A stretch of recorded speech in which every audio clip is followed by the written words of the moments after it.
Allez les amis, on est parti pour voir très rapidement comment trouver l'intersection d'un plan et d'une droite dont on vous a donné les équations. On se fait ça tout de suite.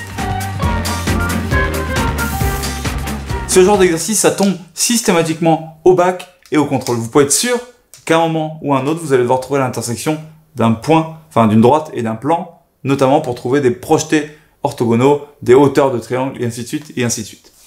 Comment est-ce qu'on va calculer l'intersection? Eh bien, on va tout simplement prendre l'équation du plan et remplacer x, y et z par les valeurs en fonction du paramètre t.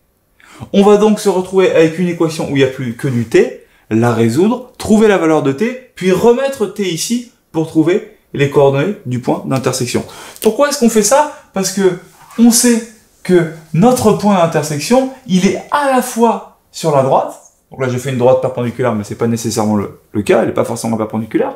Il est à la fois sur la droite et sur le plan. Donc, on a à la fois ça qui est vrai et ça qui est vrai. Donc, vu que ces deux couples d'équations sont vrais, on peut les mélanger, intégrer l'un dans l'autre et le résoudre. Donc, je prends l'équation de mon plan, je remplace x par sa valeur avec t, y par sa valeur avec t, et z par sa valeur avec t. Donc, je me retrouve avec x, donc 2t plus 1, moins y, donc moins t, moins 2, moins 2z, donc moins 2t, égale 0. Je développe tout, 2t plus 1, moins t, donc plus t, moins 2, donc plus 2, moins 2t égale 0. 2t plus t, moins 2t, ça et ça se simplifie. Il me reste t plus 3 égale 0, t plus 3 égale 0, donc t égale moins 3. Super, j'ai trouvé t, je vais donc le réintégrer ici. X, il vaudra 2 fois moins 6, 2 fois moins 3, pardon, plus 1.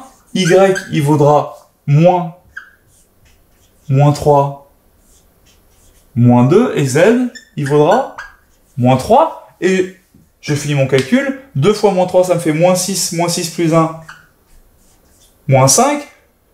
Moins 3, donc plus 3, moins 2, 1. Et moins 3, moins 3. Donc, les coordonnées de mon point d'intersection, c'est moins 5, 1, moins 3. Et c'est tout. On part de l'équation du plan. On remplace dans le plan x, y, z en fonction de la valeur avec t. Et on trouve t qu'on remet là-dedans pour trouver les coordonnées du point d'intersection. On vous a mis des exercices juste en dessous. C'est très progressif. À vous de jouer. Vous êtes des champions.